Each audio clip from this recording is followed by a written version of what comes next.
Are we good? I think we're good. All right, welcome back to Fabrication 101. We're back out in the shop. We're going to be starting a new project today. You probably have seen my trailer here in the background, this 36-foot gooseneck that I picked up a few months ago. What you haven't seen is this rig that I also picked up a few more months ago. Pretty much ever since I've seen a crawler hauler setup like this, I've wanted to build one by taking a big slide-in truck camper and setting it on a gooseneck trailer. So that's what we're going to work on today. I picked this thing up like back in November. I was hoping to get a lot further on it, get more stuff done on it, but just things got in the way and we're just now getting started. She's a little rough. I believe it's a 2001 camper. I don't make enough money to buy anything fancier, so we're going to start here. Like I said, she's a little rough, but the important things are that everything on the inside works, including the air conditioning, refrigerator, all the lights, electronics, all that stuff works. Heat works. And the roof doesn't leak. Those are some of the big important things. Unfortunately, she's a little banged up on the outside, like I said. You can see this corner's a little rough. This corner's very rough. And there's some other stuff around the outside. She's a little banged up, but that stuff really doesn't matter to me as much. I've got kind of an idea to repair / cover some of that stuff up when it goes on the trailer. I'm kind of thinking about building a separate frame that this will sit on and then go on the trailer.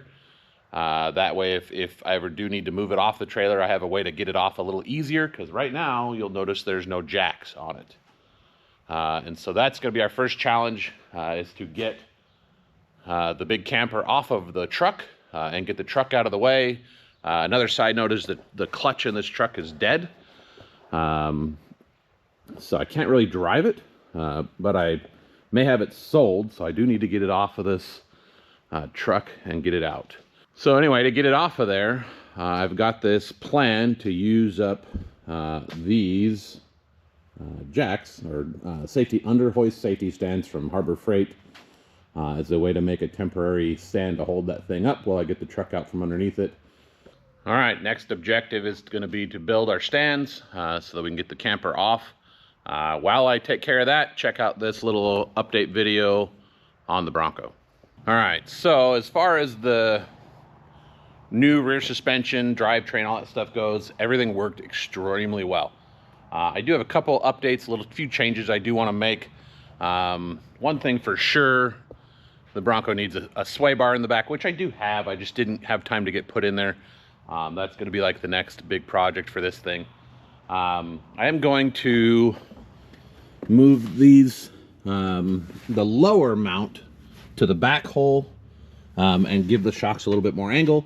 In doing that, I do need to trim this out a little bit more. As I mentioned in the Sand Hollow video, every once in a while the springs would catch on this aluminum, and it would just make a super loud bang, at which point it would scare a little bit of poo out of me. The first couple of times I got used to it after a while, but it still got kind of I don't know, it was kind of irritating after a while, but it is what it is. No major issues with the Bronco. Everything worked really well at Sand Hollow. I did run into a weird issue at the United by Bronco Stampede, where we did the first day, no problem. Second day, went out, we were heading to the trail.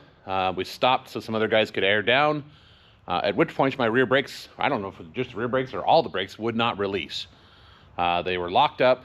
At first I thought the rear end was locking up because it was a fresh build. It's fine. I didn't know what it was, so I started limping my way back off the trail because I didn't want to hang those guys up with this weird intermittent problem. I was driving along and I starting to think, oh, maybe I need to pull over and pull the rear shafts out because I thought it was the rear end locking up. And at that point I started to smell hot brakes, and so I figured that's what it was. Kind of did a few things, looked down and realized my brake pedal wasn't releasing, and so I don't know if I have a bad caliper, some bad caliper slides or something that are bent, causing them to hang up. I don't know if I have a bad master cylinder. I do kind of wonder if any of you guys that are Hydro Boost experts or have a little bit more knowledge than I do at least, if it could be my power steering pump. I do feel like my power steering pump is getting weak, or maybe even just tired. This is the factory power steering pump that came with the 4BT. Never did anything to it, so it very well could be that issue. It was only ever running the Hydro Boost unit, because that's the same Hydro Boost that came out of the truck, but it never ran hydraulic assisted steering. So I don't know if that's the case. If you're a Hydro Boost guy and you know what you're talking about, let me know if I need to change my power steering pump. I'm probably going to change it anyway. I don't know if that'll fix my brakes. So one of the reasons I'm saying it needs a new sway bar is because it has a lot of new scrapes on the body. Most of them are on the passenger side, I think. I did, in the video, you can see I leaned it over on the driver's side quite a bit. But the right side, the passenger side, is the one that took the most damage. You can see here. Got pretty scraped up. I'm pretty sure this was mostly on joint effort on the last day. You can see here. It's pretty scraped up. The fenders are kind of doing their job. They are getting a little bit beat up. I designed these. These were meant to be kind of a body armor and flare at the same time. And they're doing their job, because there were plenty of times where this thing probably would have been a lot harder into the rocks if these hadn't been here. You can see how this is pretty scraped up. This one's actually pushed in a little bit here, so you can see that. The worst damage was not on a trail. It was me being kind of foolish. I was leaving the chute on the second day. I was on what I thought was a trail I'd been on, or a path I'd been on down behind the dunes. And I realized a little too late that my front end was going to fall into a large hole. And I was wedged over on my side, and that's where this happened. You can see I pushed in that corner, pushed in the corner of the bumper, which is causing this part to bow out at the same time. Did this kind of damage here, and I got into the windshield frame a little bit.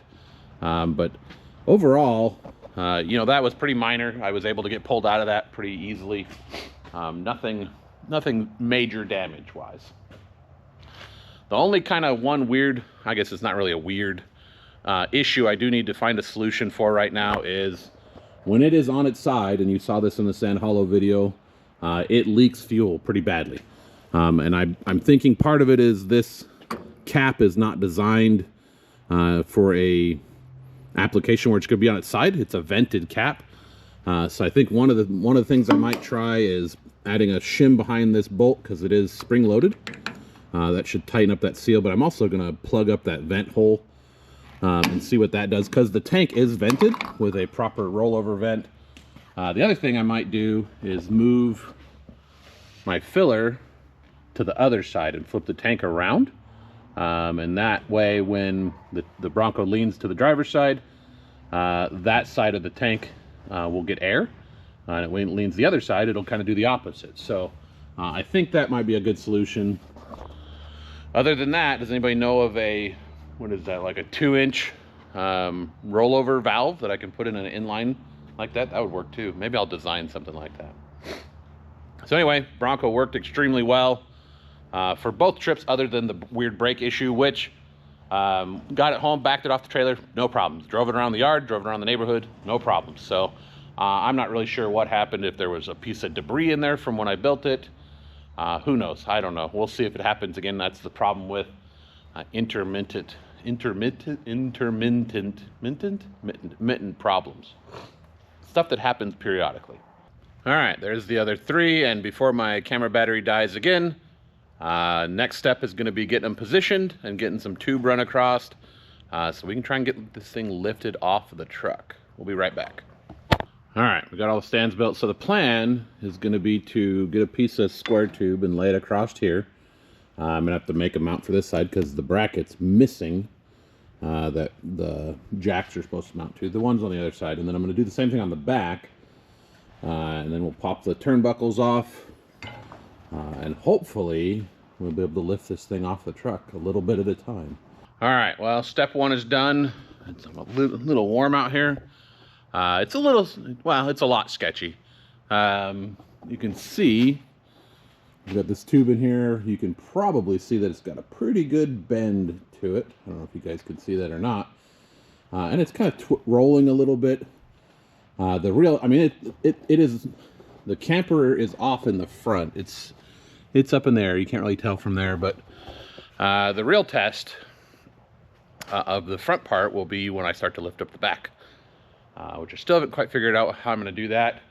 It'll be something probably similar to this, but the mounts are a lot lower in the back, and these stands might be too tall, so I'm going to have to figure something else out for that. But for now, the front is off of the truck. All right, the camper is floating, and to say it's a little sketchy would be an understatement. Now, the fun part, this truck, again, it runs really well, actually, but it has no clutch. The clutch is bad. So I'm going to see if I can push it out from underneath this thing and just kind of let it roll out into my field. Hopefully it doesn't go too far. It shouldn't go real far, but we'll see if I can even get it going. So I'm going to set you guys over here, and then we'll give it a whirl. Go around in circles here for a second. All right. Wish me luck.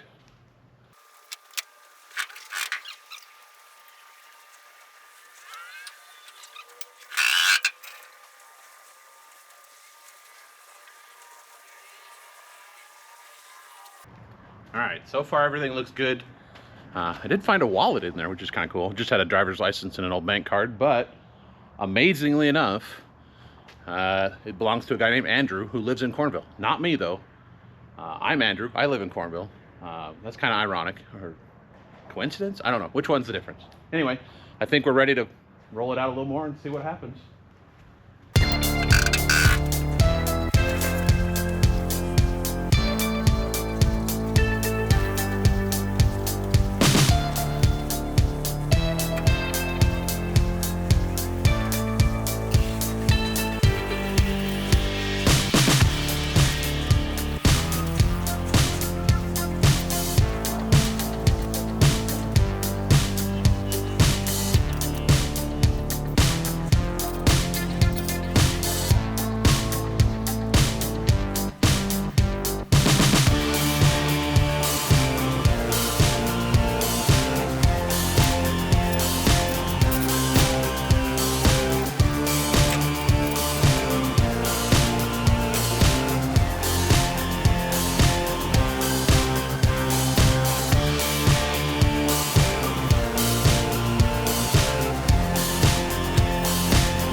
All right, well, we're about halfway. Kind of at the worst place to have to stop, but the camper is crooked, or the truck is crooked, and the camper is starting to hit the fender wells, or the wheel wells in the bed, and it's hanging it up.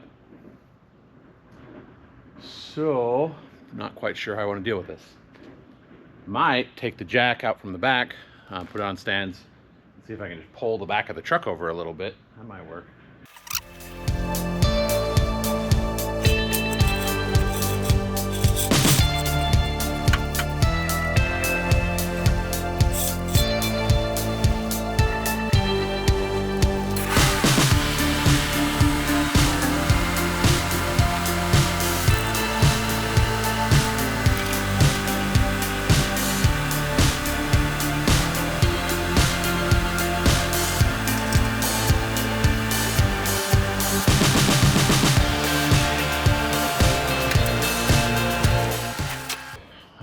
Well, as you can see, it's levitating. To say that was a little nerve-wracking would be an understatement.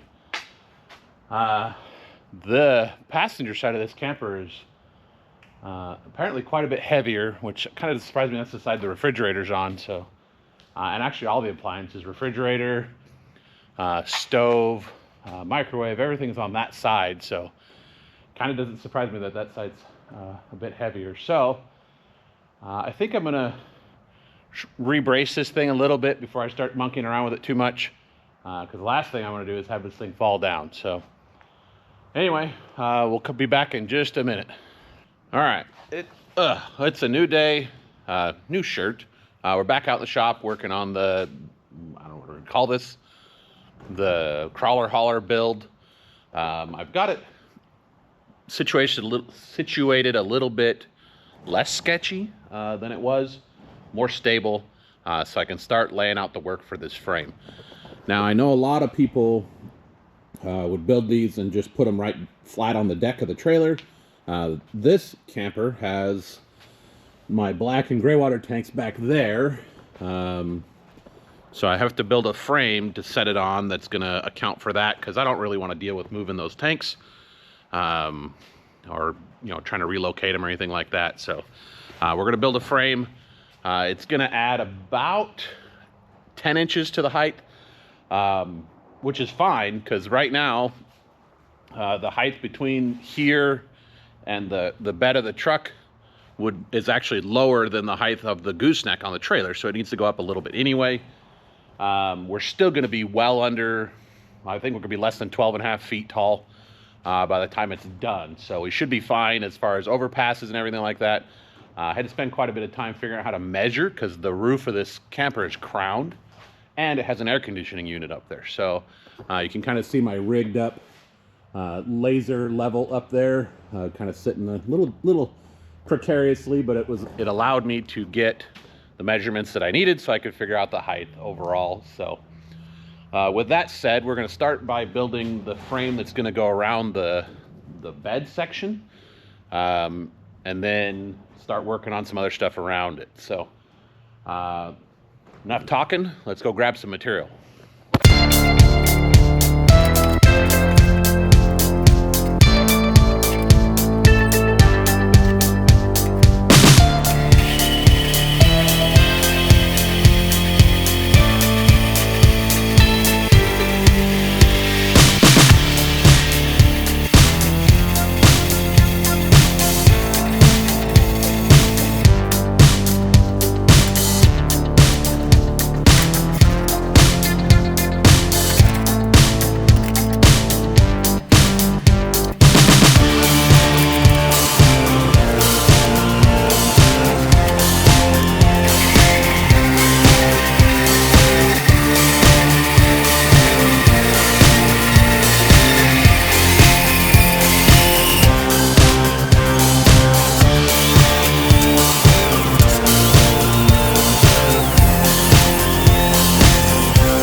All right, well, battery's almost dead, but I got this chunk of the frame tacked together. This is spent quite a bit of time trying to get it squared up. A little bit of a challenge because one end is going to stay open, and the two sides are different lengths. So a little bit different to get it squared up. It is square now. I tacked in these pieces unistrut, I think is what it's called. So now what I'm going to do is actually I'm going to flip it over and start building off of the bottom, or yeah, because this is the top of it right now. We're going to start building up, down, down, down, the way it's going to sit on the truck or trailer. So anyway, actually I'm going to switch batteries out, and then we'll be back to working on this.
We got a pile of cutting and fabrication work done here. Still got a lot of welding to do, but you can see how this frame is laying out.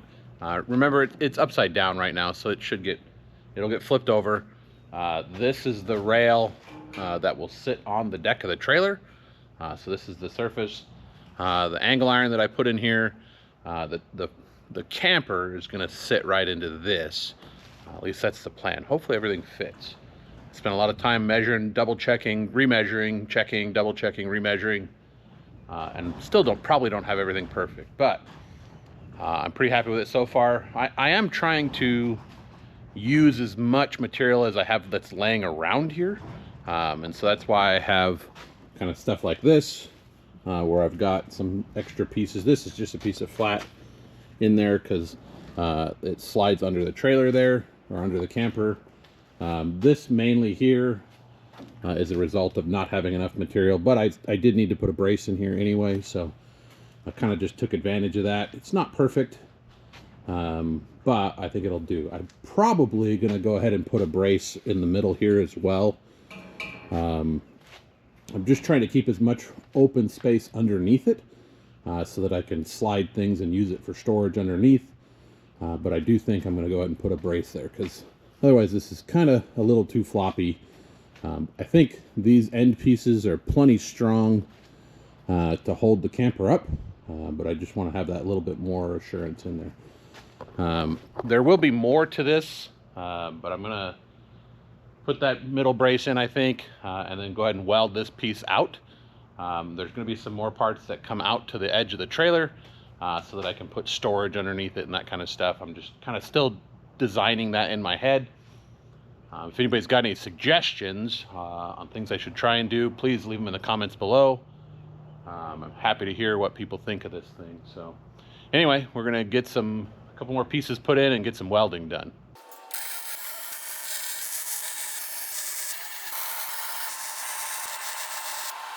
All right, battery's almost dead. It's fully welded. I'm pretty happy with the way it came out. There's a couple rough welds, but for the most part, everything looks really good. This is going to do it for this episode of Fabrication 101. Next time we'll be kind of figuring out the next steps of this project, how I want to design and build the storage boxes that are going to go around the outside. But anyway, thank you guys so much for tuning in. I will catch you guys in the next episode of Fabrication 101. In the meantime, do yourself a favor, do me a favor, and go build something.